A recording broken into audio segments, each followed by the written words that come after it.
on to Chapter 7. So the next test will cover 5, 6, and 7. The first test was 1 through 4, and the next test is 5, 6, and 7. Okay, so we'll cover 7 in 2 classes. Should be able to cover half of it today and half of it on Tuesday, and then we'll talk about the test toward the end of next week, assuming that we're still meeting. So we'll see. Hopefully we will be. So we started looking at the financial statements of insurance companies in the last chapter, and now we're going to continue that conversation of looking at some of the key items that the managers of insurance companies have to pay close attention to. Okay? All right.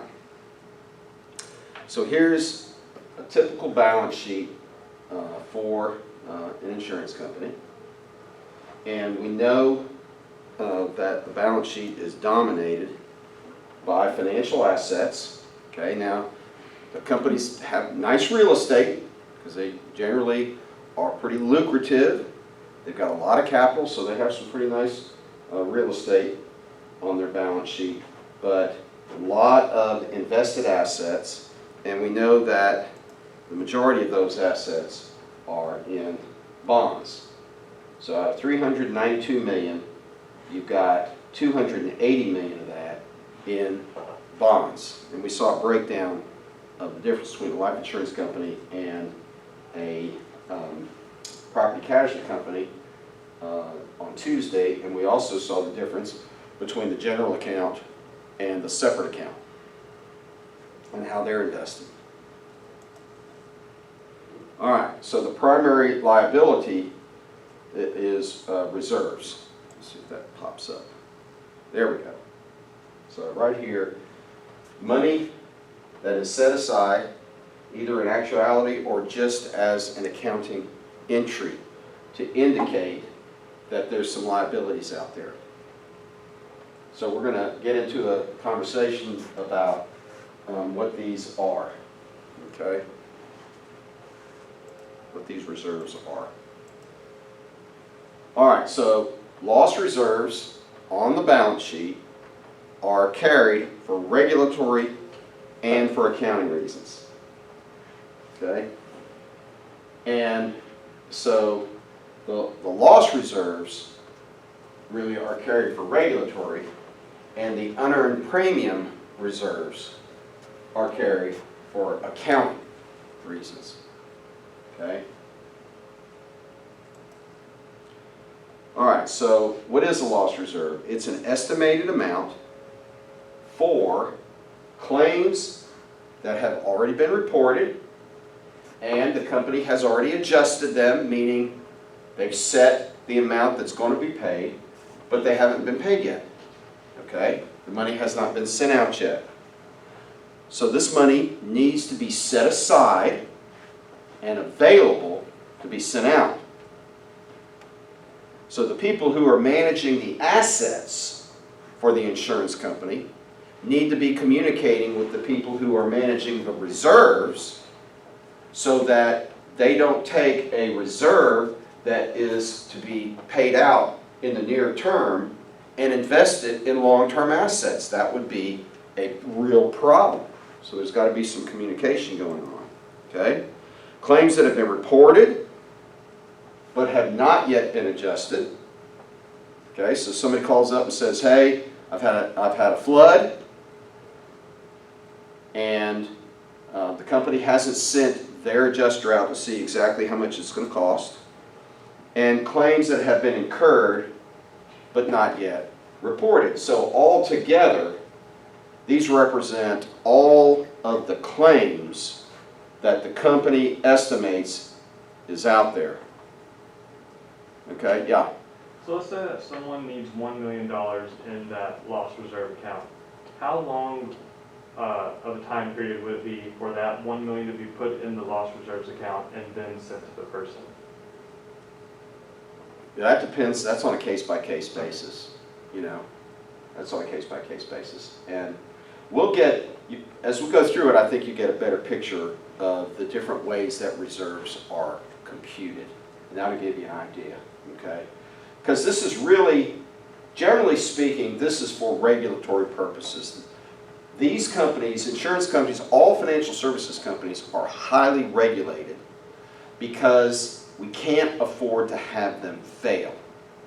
And there's a lot of potential for abuse. When money comes in and is available to be invested, there's potential for abuse, okay?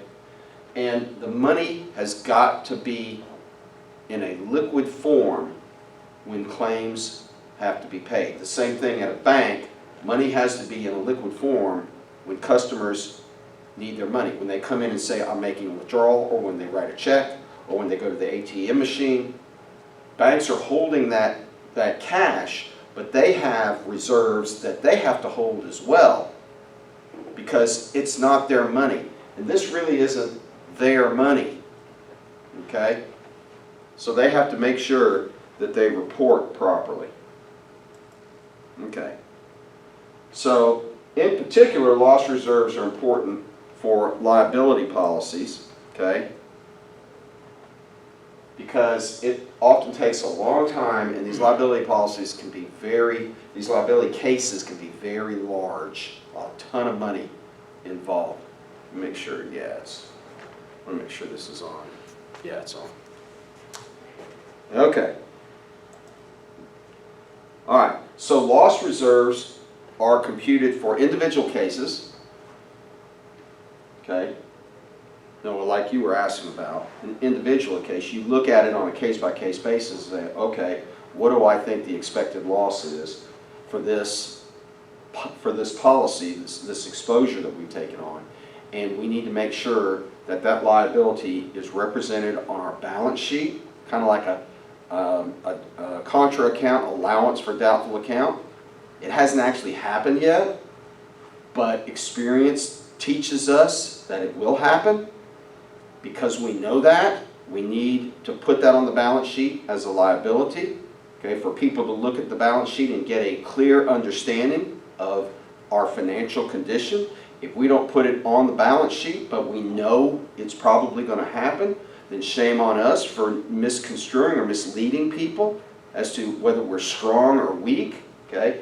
In addition to the practical side of it, which is there's a really good chance that this amount is going to be filed and we're going to have to pay it. So we need to, for accounting reasons and for the practical purpose of paying that claim, we need to make sure that this shows up on the balance sheet. And of course, with the regulators who we have to file reports with on a monthly basis, they're going to be scouring over those and making sure that we're complying with regulations. Okay. So individual cases, and also for complete lines of business. And you know what a line of business is? It's like homeowners insurance. That's a line of business. Automobile insurance. That's a line of business. Workers' compensation, a line of business. Life insurance, a line of business. Health insurance. All right. So case reserves are loss reserves that are established for each individual claim. So a certain amount of money is set aside, okay? And there are three ways to deal with case reserves. One is called the judgment method, okay?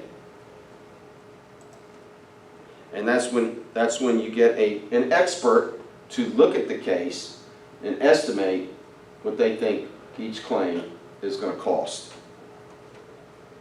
And, you know, honestly, this is pretty standard stuff in every insurance course, but this stuff doesn't show up on exams. Okay, I'll just be honest with you. Okay. Now, if you're going to do this for a living at an insurance company or as a regulator, yeah, you need to dive into all the details of how this is done. But for purposes of this course, you just need to know that there are different methods that are used to come up with the cost that you think a claim is going to have. And so when you have a situation where you have a large number of claims in a line of insurance, like automobile insurance, you have a large number of claims, then you just use an average value. So you use history and the average value to determine how much to set aside for the total amount of automobile insurance you have in force. Okay, that's what average is. And honestly, and I looked this up, tabular looks very similar to me as average does, but tabular is used for a couple of lines. It's specifically workers' compensation. So if you are selling workers' compensation insurance, okay, then you're going to use the tabular method. You're not going to use the judgment method or the average value method. But it's pretty hard to get detailed, granular information on, okay, what exactly are these things? Okay, so you read them in the book and it doesn't make a whole lot of sense, only to say that this is used for certain unique kinds of situations like workers' compensation. And you know what workers' compensation is. Workers' compensation is when an employee is injured while on the job. While on the job. That's what workers' compensation is. Okay? And that's a special situation in our society, and it is handled differently than healthcare insurance is. Okay? All right. So there's this thing called the loss ratio method that establishes losses for an entire coverage line. And again, I'm not going to ask you this on a test. All right? You just need to know that there are different ways that loss reserves are calculated. That's all you need to know. All right? To me, if you're going to get into something like this, a conversation like this, you need to provide enough detail so that people can clearly get what you're talking about. And the books don't do that. The books don't do that. All right.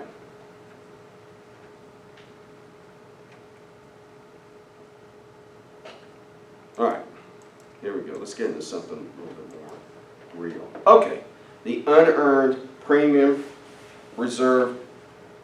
It's warm in here, isn't it? I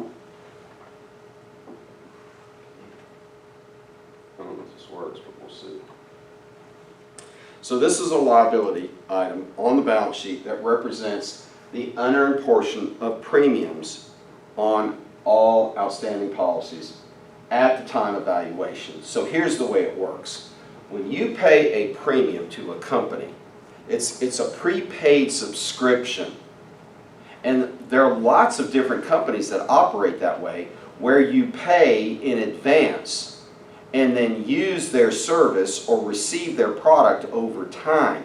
So with insurance, as time goes by, the insurance company, so each day the insurance company earns 1 divided by 365 of the premium you paid them. At the beginning of the day, they haven't earned that day's premium. That you paid them, and it's on their balance sheet, and they're investing it, and they're setting aside a reserve against it, but it has not been earned. Insurance is earned as time goes by. So at the end of the year, you will have earned a full year's worth of premiums that were paid at the beginning of the year. But remember that insurance is sold every day, right? People buy insurance every day. The insurance companies don't say, well, you have to buy it on the first day of the year. That's the only day that we're open, for accounting purposes. So you have a weighted average of unearned premiums that are out there. All right. So it's an accounting entry, and this relates to the realization principle. When do you record revenue? Okay? You record revenue when you've earned it. In insurance, you've earned it when the day has gone by. So when you sell an insurance policy, somebody buys an insurance policy from you, and hands you the money for that policy, that is not revenue. If they hand you $10,000 for a premium, that is not revenue on day one. Okay?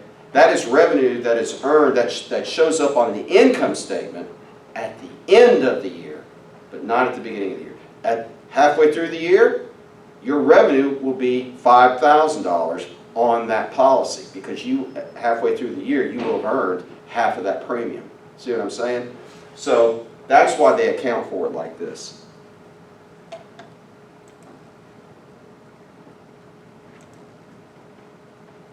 All right, so as time goes on, you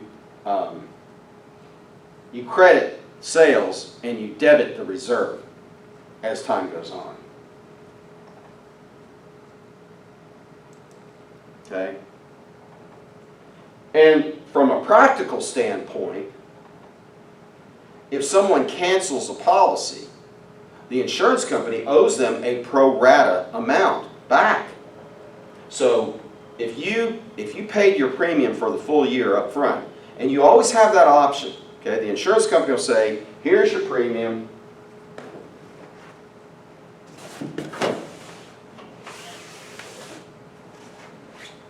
The premium is $10,000 for the year, okay? And if you pay it all up front, we'll give it to you for $9,500.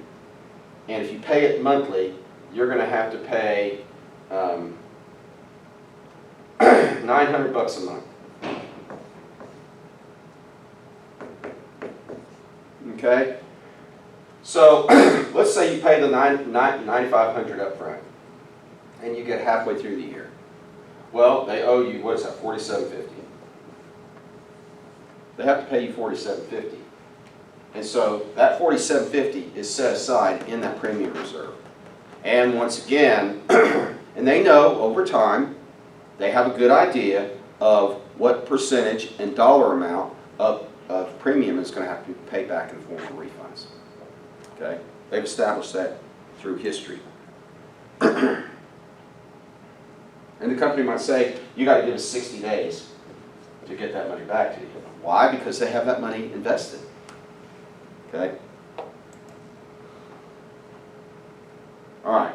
So this is an accounting entry, and that's separate from loss reserves. Unearned premium and loss reserves are two separate types of reserves. And you don't use unearned premium reserve to cover losses, underwriting losses. And again, what's an underwriting loss? That's when you charge a premium to take on a risk and someone files a claim. That's an underwriting loss. And again, as I've said before, particularly when it comes to property casualty insurance, those guys break even on that. They're really not making money on that. All right.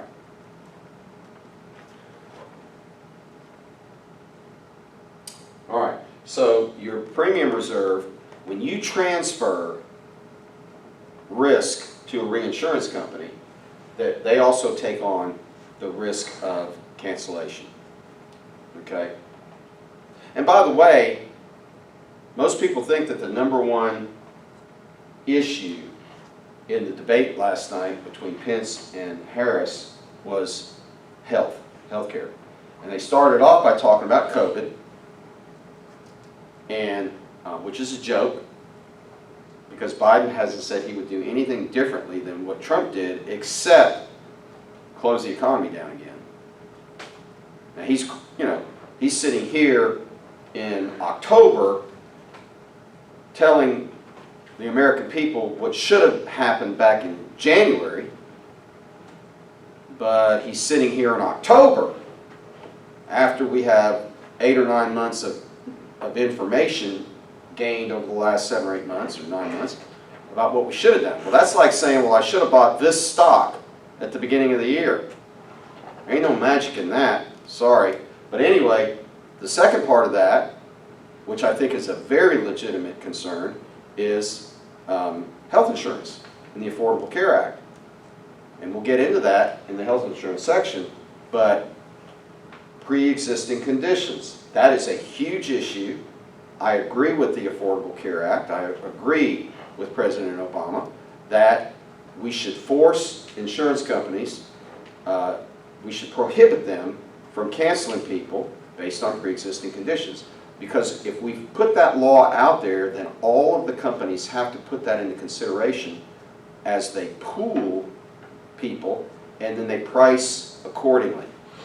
But I don't think we should let the insurance companies, that's a biggie. That is the one single biggest issue that I have. And the Republicans need to have an answer for that, and they don't.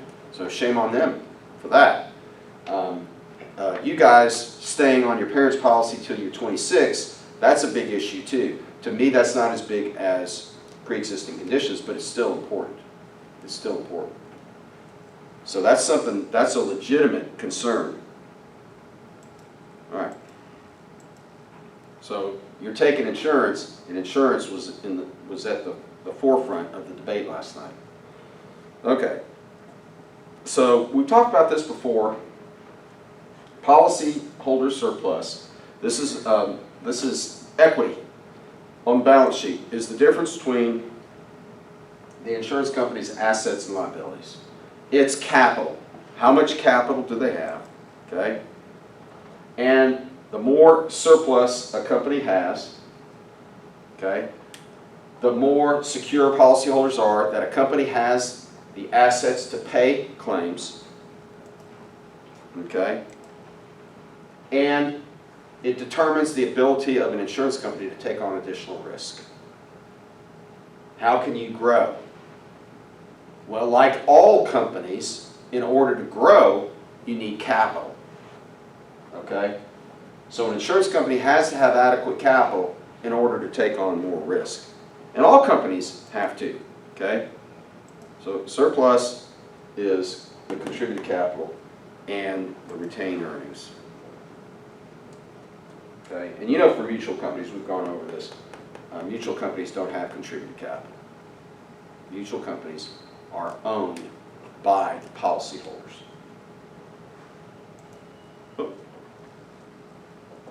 All right, so this idea of surplus, that's just an insurance company's way of saying owner's equity. Okay, but it's really important. And the companies have to manage their assets and liabilities correctly so that they can maximize their growth rate with their surplus. And that's where reinsurance has a big part to play in that. All right, so let's take a look at the income statement.